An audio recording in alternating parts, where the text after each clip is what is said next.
Majority eight ಆಗ್ತದೆ? ಹನ್ನೊಂದು ಕೊರ ಇಲ್ಲಿ ಈಗ ನಿಖಿಲ್ ಕತ್ತಿಯವರು ನಮ್ಮ ವಿನಯ್ ಪಾಟೀಲ್ ಬಂದಿದ್ರು. ಇನ್ನೊಂದು ಯುನಾನಿಮಸ್ಲಿ ಸಪೋರ್ಟ್ ಮಾಡಿದ್ದಾರೆ. Unanimous resolution. ಗೌರವಾಡ ಬಗ್ಗೆ ಸರ್, ಗೌರವಾಡ ಬಗ್ಗೆ ಸ್ವಲ್ಪ ಗಲಾಟೆ ಸ್ವಾಭಾವಿಕ ಗಲಾಟೆ ಆದಾಗ ನಮ್ಮದು ರಿಕ್ವೆಸ್ಟ್ ಅಟ್ಟೆ ಪೊಲೀಸ್ ಆಫೀಸರ್ಸ್ ಕರೆದು ಮೂರು ಗೌಡವಾಡದವ್ರನ್ನ ಅಟ್ಟೆ ಬಿಡ್ರಿ, ಬೇರೆದವ್ರ ತಂದು ನನ್ನೂ ಬಿಡಬೇಡ್ರಿ, ನಿಖಿಲ್ ಕತ್ತಿಯವರು ಬೇಡ, ಬಸವರಾಜನೂ ಬೇಡ, ಹೇಳಿ ಪಂಡಿ ಯಾರೂ ಬೇಡ, ಬರೀ ನಾ ಹೇಳಿ ಗೌಡವಾಡದವ್ರು ಅಷ್ಟೇ ಬಿಡ್ರಿ, ಹೊರಗಿನ ಅವ್ರು ಬರೋದು ಬೇಡ. ಈಗ ಯಾರಿದ್ರೆ ಇಲ್ಲಿ ಕೆ.ವಿ. ಪಾಟೀಲ್ ಅವರಿಗೆ ಈಗ ಅಲ್ಲಿ ಇಲ್ಲೇ ಹಾಕಕ್ಕೆ ಬಂದವರು ಯಾರಿದ್ರು ಈಗ ನೀವೇ ನೋಡಿದಿರಿಲ್ಲೇ, ನೀವು ಟಿವಿ ಮಾಧ್ಯಮದಲ್ಲಿ ನೀವು ನೋಡಿದಿರಿಲ್ಲ, ರವಿ ಯಾರಿದ್ದಾರಪ್ಪ?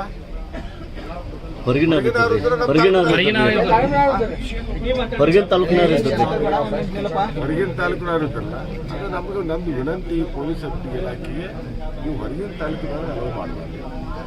ನಮ್ಮ ತಾಲೂಕು ಗೌಡವ್ರದವ್ರು ಬರಲಿಲ್ಲ, ಅವ್ರು ಅಷ್ಟೇ ಬರಲಿ, ಅವ್ರು ಏನು ಮಾಡ್ಕೋತಾರ ಮಾಡ್ಕೋರಿ, ಸೆಕ್ಯೂರಿಟಿ ಕೊಡ್ರಿ ಹೇಳ್ಬಿಟ್ಟಿವಿ ಇಷ್ಟೇ.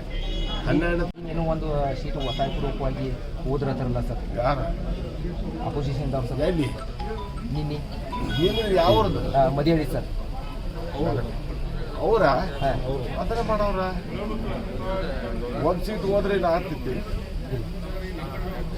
ಒಂದು ಸೀಟ್ ಆದ್ರೆ ಹಾಕಿ ನಡೆದಿಲ್ಲ. ಮೆಜಾರಿಟಿ ಬಗ್ಗೆ ಏನು ಹೇಳ್ತೀರಿ? ಮೆಜಾರಿಟಿ ನಮ್ದಿದ್ರೆ ನಮ್ಮದು ಹಾಕತಿ, ಅವ್ರದ್ದಿದ್ರೆ ಅವ್ರದ್ದು ಹಾಕತಿ.